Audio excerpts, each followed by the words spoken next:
Olá pessoal, Irmão Branquinho aqui com mais um vídeo deste canal conhecido como Arts und Arts, Médico e Artes do alemão, um canal onde a gente tenta falar de medicina, cultura pop, coisas divertidas, envolvendo aquilo que é a melhor ciência, na minha opinião, que é a medicina, a nossa paixão. E o vídeo de hoje é um vídeo bem nostálgico e bem emotivo. Para te ser sincero, estou fazendo esse vídeo com bastante coração, porque hoje eu vou falar de uma notícia que saiu ontem, que é algo que mexe bastante com a minha infância. Chuck Norris, o grande astro dos filmes de ação, conforme foi informado pela BBC, pela CNN e vários outros canais oficiais, foi a óbito aos 86 anos de idade. Dizem os canais jornalísticos que ele foi a óbito, mas a informação que eu tive é que, na verdade, houve algum tempo atrás uma briga entre a morte e o deus Anubis, que é responsável, o barqueiro que transporta as almas para o além da mitologia grega. Os dois tiveram uma briga muito feia. Anubis ameaçou a morte e ela veio então chamar Chuck Norris para ajudar ela a enfrentar esse ente sobrenatural da mitologia egípcia. Brincadeiras à parte, espero que você goste desse vídeo, porque é um vídeo que vai ser bem interessante quando for falar sobre Chuck Norris e medicina. O que será que a gente pode falar sobre Chuck Norris e medicina? Mas antes de falar de medicina, vamos falar um pouquinho sobre a história desse cara. Primeiro quero falar da minha relação com Chuck Norris. Se tem um ator que eu queria ter conhecido realmente em algum evento, aí, algum dia na vida, era Chuck Norris. O outro que eu tenho vontade de conhecer se chama Sylvester Stallone, e Arnold Schwarzenegger também eu tenho vontade, porque são atores que marcaram muito a minha infância. Chuck Norris tem um valor especial para mim, porque o Chuck Norris era o autor preferido da minha mãe. Minha mãe era apaixonada nos filmes do Chuck Norris. Ela achava o Chuck Norris o ator mais lindo de todos. Ela achava que ele era imponente, que ele tinha uma masculinidade muito forte, e ela adorava todos os filmes dele. Um dos filmes favoritos da minha mãe era Braddock 2, O Começo da Missão. E minha mãe faleceu há 10 anos atrás, e eu me lembro que até antes da minha mãe falecer, a gente assistia juntos, quando podia, filmes do Chuck Norris. O filme favorito dela, como eu falei, é Braddock 2, né? Eu tenho outros filmes que eu gostei bastante do Chuck Norris, mas o Chuck Norris tem uma história muito interessante, que é onde eu pensei em fazer esse vídeo de homenagem a ele e falando um pouquinho de medicina também. O Chuck Norris, além de astro, ele era campeão de karatê, e ele também foi militar das Forças Armadas Americanas, mais especificamente da Força Aérea Americana. Teve um treinamento durante a sua juventude na Coreia do Norte, mais ou menos no finalzinho da década de 70, começo da década de 80, quando ele então começou a sua carreira de ator. Apesar de toda a fama que o Chuck Norris criou, porque na verdade ele trazia esse ar de austeridade, de autoridade e de um herói imbatível, Chuck Norris não é um cara que foi sempre campeão de bilheteria como Sylvester Stallone, Arnold Schwarzenegger, Bruce Willis e vários outros atores de ação, Tom Cruise, por exemplo. Ele nunca chegou a ser esse tipo. Mas ele conseguiu criar uma legião de fãs ao redor do mundo, de maneira que essa legião de fãs era tão fiel que, depois do advento da internet, nos anos 2000, os famosos memes, quando Chuck Norris já era aposentado da sua carreira de ator, ainda assim Chuck Norris ficou famoso. Muita gente, às vezes da geração Z, talvez nunca assistiu um filme do Chuck Norris antes, mas já viu algum meme da internet sobre o Chuck Norris. Tamanho foi o impacto que ele criou na cultura pop durante toda a sua história. Chuck Norris também, na sua vida pessoal, ele criou escolas de artes marciais voltadas para jovens com o intuito de afastar jovens das drogas e da criminalidade. Ele ensinava, através do seu projeto Kickstart Kids, ele ensinava em bairros pobres de cidades americanas artes marciais para jovens em vulnerabilidade social com a intenção de afastar eles das drogas e da violência. Um legado muito interessante que poucos atores deixaram ao longo da sua vida. Chuck Norris se aposentou pouco depois dos anos 2000, ele se tornou cristão. Algumas fontes diziam que ele era pastor em uma igreja do Texas, mas eu nunca consegui confirmar essa informação. Mas ele professava sim a fé cristã, como cristão protestante, tinha visões mais conservadoras e era um cara bem de família, voltado para valores familiares e valores religiosos que ele respeitava. Um fato bem interessante, o último filme no qual Chuck Norris apareceu foi Mercenários 2. E se você procurar na internet, está documentado esse fato de que quando Sylvester Stallone ligou para ele, convidando ele para participar do filme, ele fez algumas exigências.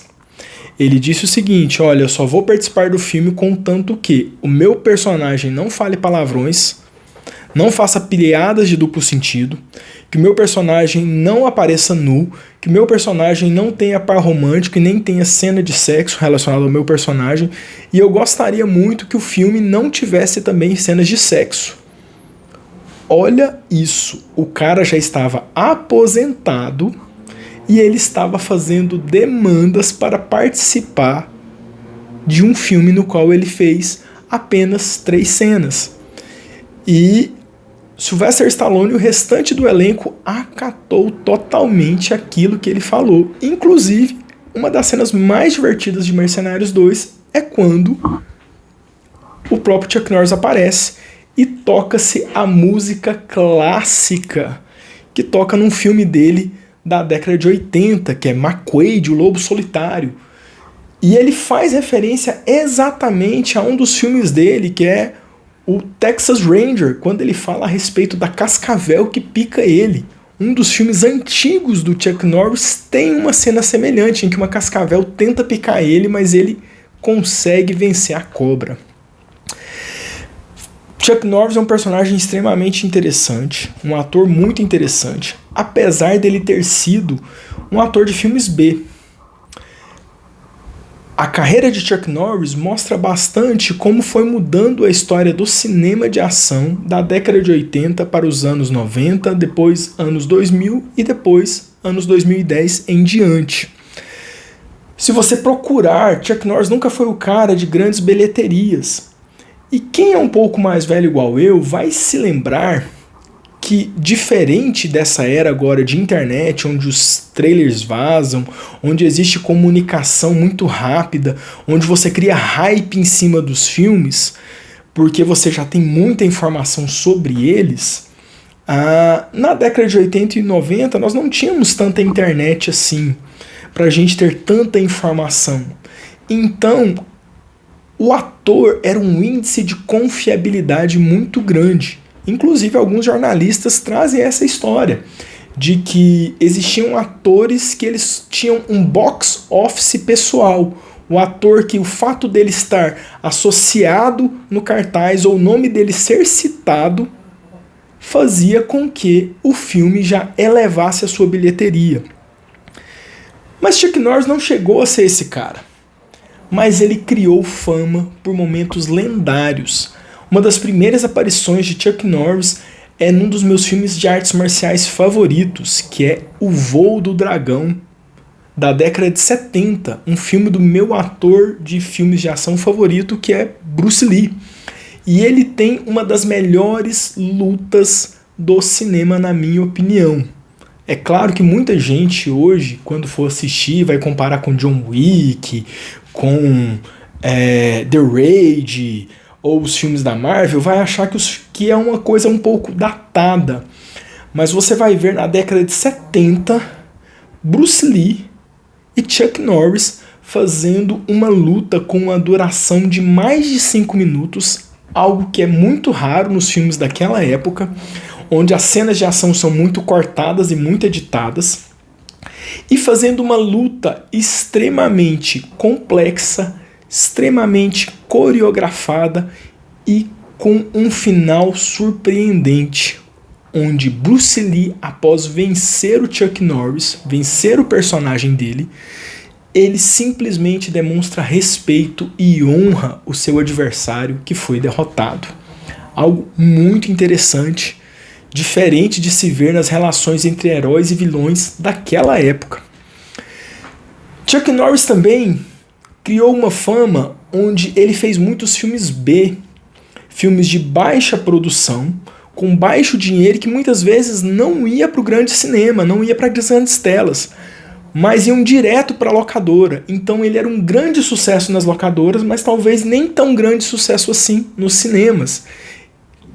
Muitos dos filmes de Chuck Norris eram produzidos pela Cannon Pictures e pelos produtores Menachem Golan, que eram produtoras menores, com menor orçamento, e que elas faziam o chamado, que hoje a gente chamaria de clickbait, né?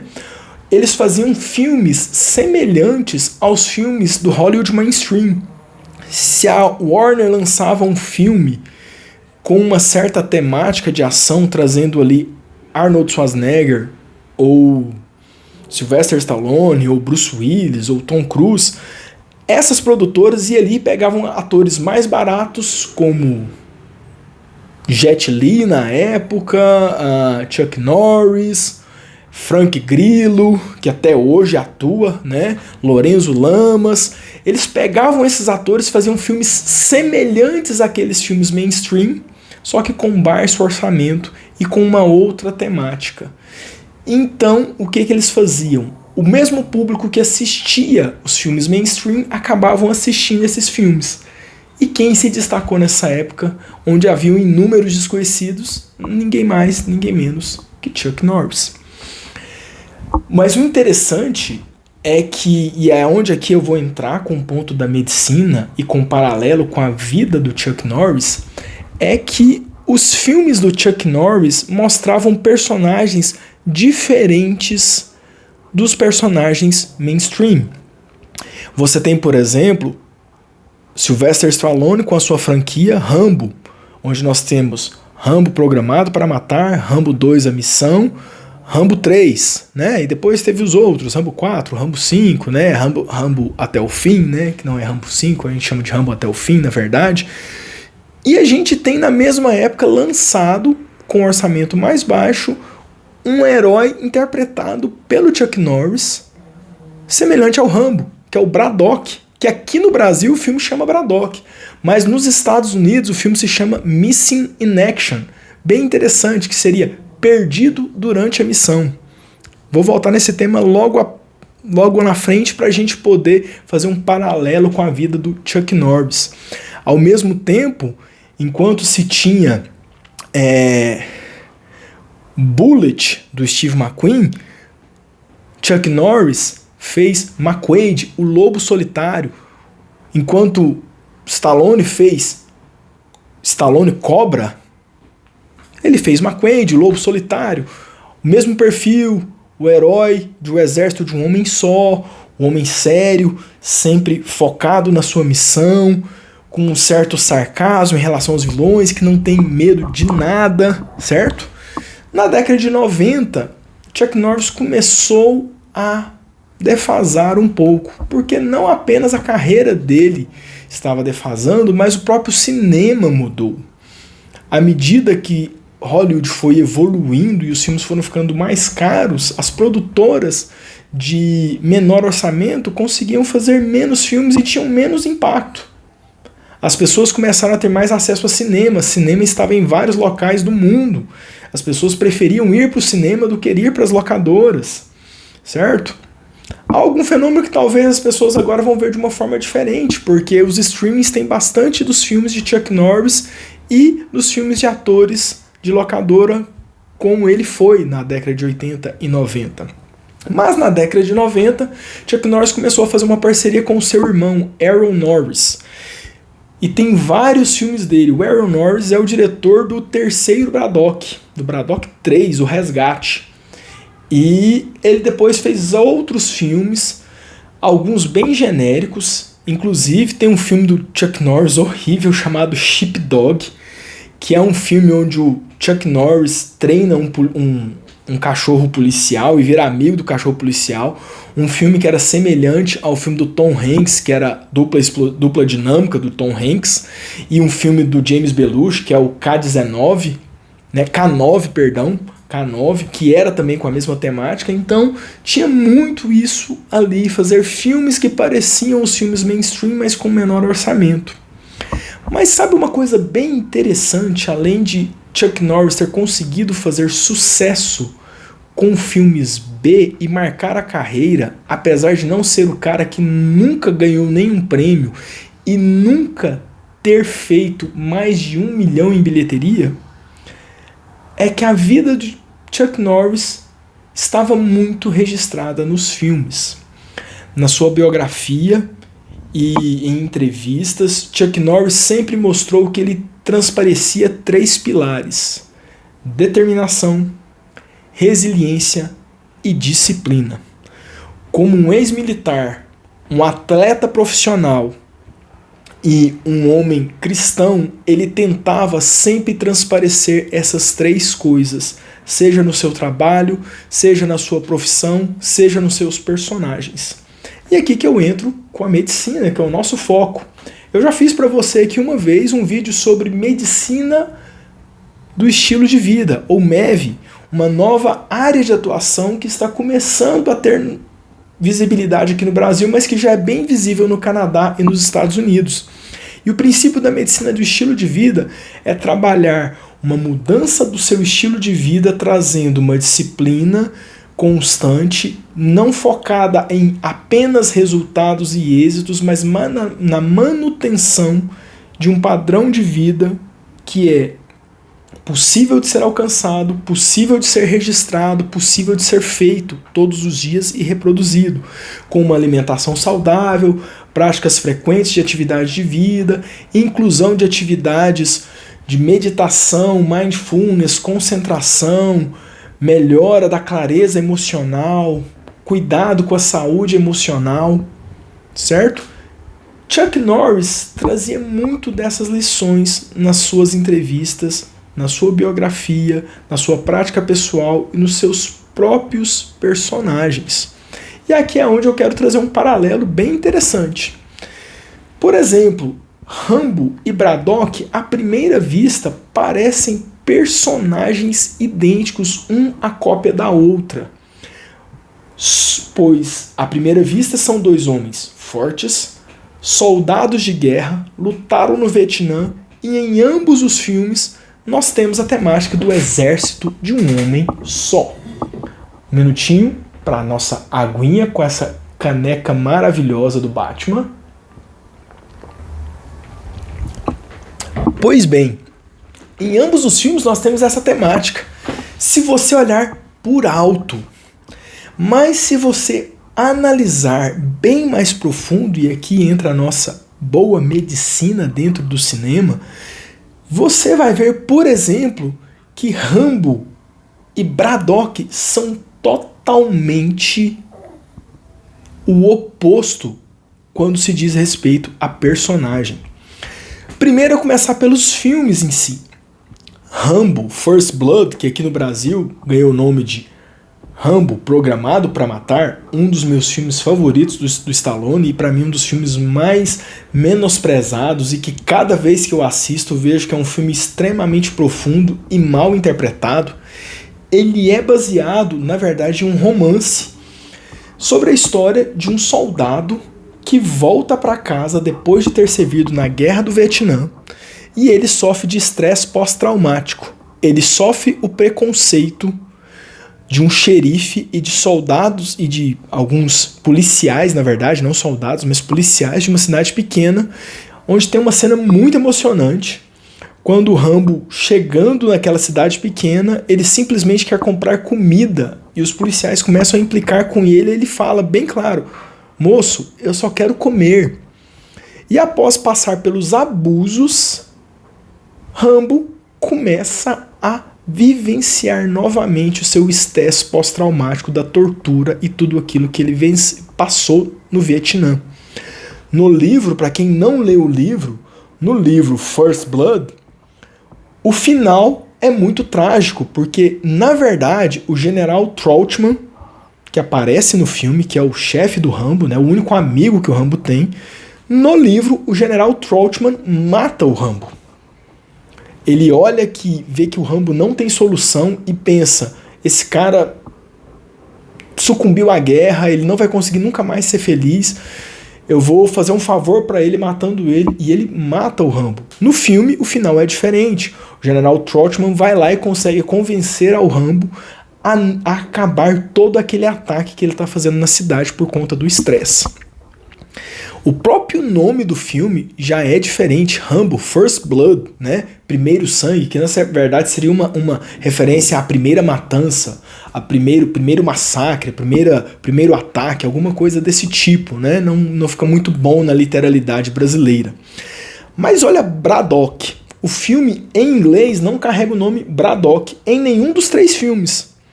Todos os 3 filmes chamam Missing in Action. Missing in Action 1, 2 and 3. São os 3 filmes. Missing in Action, missing de perdido. Perdido na missão, perdido na ação. Nós temos aqui, na verdade, também um soldado do Vietnã. Só que Braddock não voltou para casa com os traumas. Braddock foi esquecido pelo seu coronel, pelos seus amigos, por todos os seus companheiros dentro de uma prisão vietnamita. Braddock, enquanto Rambo conseguiu voltar para casa e está cheio de cicatrizes com estresse pós-traumático, Braddock ainda está lá. Todo mundo voltou para casa, ele continua sendo torturado, ele continua passando fome. E Braddock, ali dentro, ele trama um plano para sozinho conseguir fugir de uma prisão vietnamita e salvar os seus amigos. Olha a diferença dos 2 personagens.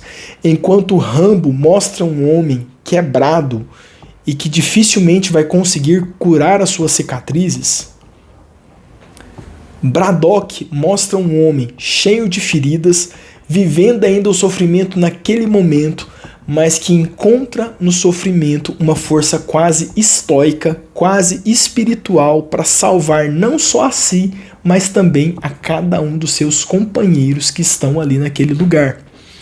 Rambo 3, que é o filme que tem mais ação e que mais destoa de toda a franquia do Rambo, pois em Rambo 4, Stallone tenta voltar um pouco para a essência primeira do personagem traumatizado.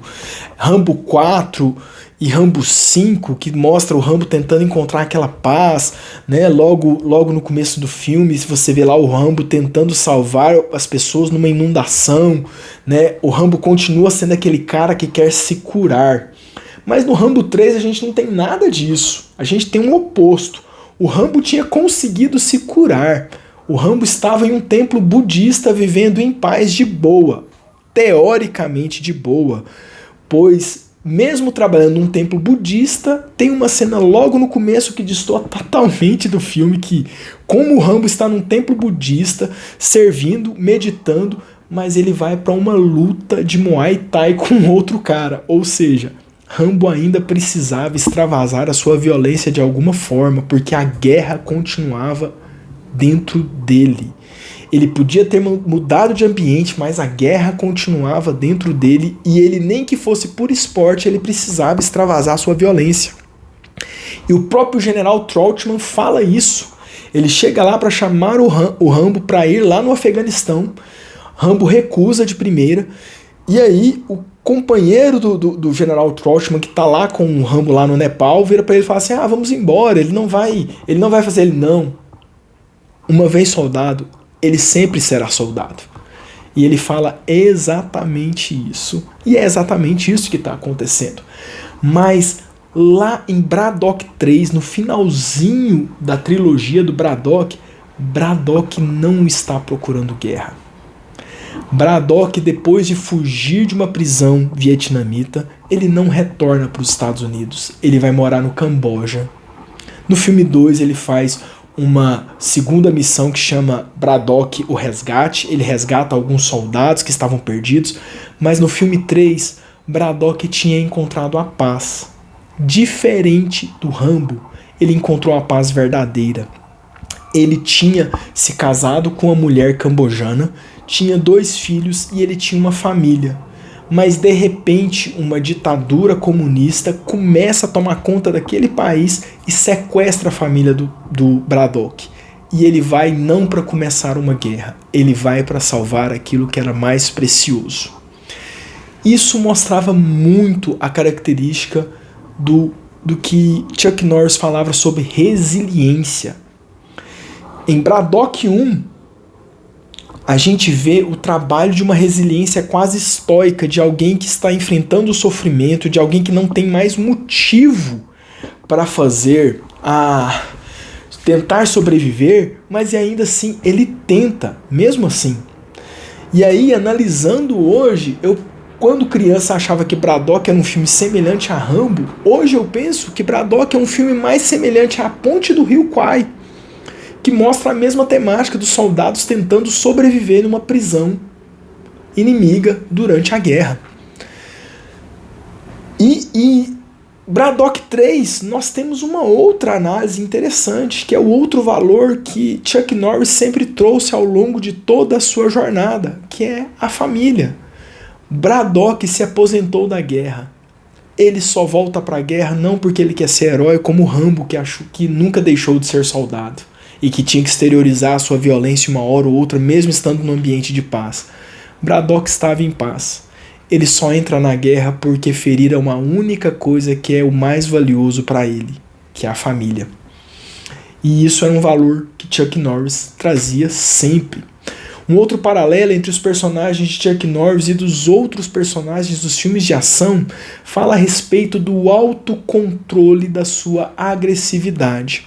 Apesar dos filmes do Chuck Norris serem filmes violentos, o personagem dele tinha uma violência comedida e organizada. Não que a gente vá admirar a violência de alguma forma. Enquanto Stallone Cobra, que é um dos meus filmes fantásticos, eu acho muito divertido aquele filme, mas Stallone Cobra é um personagem extremamente explosivo. Ele é sarcástico, ele é irônico, ele bate no próprio colega de trabalho, ele não tem limites, ele xinga. Você vê, por exemplo, outros personagens dos filmes de ação da época, como Steven Seagal, personagens extremamente debochados e que tem uma vida desregrada. É o herói nas atitudes, na sua missão ele é um herói, mas na sua vida pessoal ele é um anti-herói, ele não valoriza tanto valores. Mas já os personagens de Chuck Norris eram interessantes. Algo que você vai ver sempre comum nos filmes do Chuck Norris. Cenas em que ele está extravasando a raiva e o estresse na atividade física. Eu estava reassistindo ontem Código do Silêncio. Após uma situação de estresse onde ele vê que um colega é corrupto e o colega comete um crime hediondo, ao invés dele explodir com o colega, a próxima cena é ele treinando o karatê com outro colega e extravasando a raiva. E quando o colega chega pra ele e tenta agredir ele, o cara que tá ali fez aquilo que era errado, chega pra ele, ironiza ele, critica ele, ele simplesmente respira e fala: "Você não deveria mais ser policial." E ele sai em paz. E isso é muito comum em todas as personagens que o Chuck Norris fez, inclusive na sua aparição em O Voo do Dragão. Quando ele está lutando com Bruce Lee, uma hora Bruce Lee perde a paciência com ele e arranca os pelos do peito dele. E ele, em vez dele fazer uma atitude grosseira, como jogar areia nos olhos, chutar nas partes íntimas. Ele simplesmente dá uma respirada, recompõe e põe a postura de luta novamente. Vários personagens do Chuck Norris mostram isso. Um outro personagem é o personagem do filme Comando Delta, que ele é estrategista e no momento em que ele está passando por uma situação muito complicada, porque os amigos dele no primeiro filme são mortos por um cartel colombiano, ele não vai lá e explode com tudo. Ele vai treinar karatê com outro colega, respira, controla e volta para a missão. Sempre nos personagens de Chuck Norris nós temos essa visão do controle, da organização, de não sucumbir à raiva, de não sucumbir à violência, de ter foco, de ter planejamento. E isso fala muito a respeito de saúde mental. Por isso eu quis trazer o paralelo entre ele e Rambo. Enquanto Rambo, infelizmente, é alguém que sucumbiu ao sofrimento e sofreu por um estresse pós-traumático, uma entidade patológica categorizada pelo DSM-5, que é caracterizada por vivência repetida de situações traumáticas que foram vividas durante períodos da vida, de maneira que causem sofrimento intenso, angústia, sintomas psicossomáticos que, se não tratados e durados por mais de 6 meses, podem se transformar em transtornos de ansiedade, depressão, transtorno de pânico ou outros transtornos associados. Aqui não, Braddock passa pela mesma batalha que Rambo, mas ele enfrenta aquele sofrimento e consegue sair sem cicatrizes. Isso é algo extremamente interessante na medicina, porque a diferença não está no nível apenas do sofrimento. Existem pessoas que sofrem coisas semelhantes, mas o manejo que elas levam para lidar com aquele sofrimento é que determina qual vai ser o resultado de toda aquela história. Acho que já falei demais, esse vídeo ficou um pouco longo, mas espero que você tenha gostado. Se você nunca conheceu filmes do Chuck Norris, assista alguns. Talvez, se você é um pouco mais jovem, tem apenas 20 e poucos anos, vai achar os filmes um pouco datados, principalmente nesse tempo em que nós temos John Wick, que usa até mesmo um cavalo como arma, ou uma moto para lutar. Você às vezes vai achar os filmes de Chuck Norris um pouco datados, mas vale a pena para você conhecer um pouco da história do cinema e como que o cinema de ação evoluiu de Chuck Norris até John Wick. Obrigado, dá o joinha pra gente, curtiu? Manda o nosso Metal Horn aí e depois vai ter mais vídeo. Vou fazer um vídeo sobre dor. Valeu, pessoal. Até mais. Forte abraço.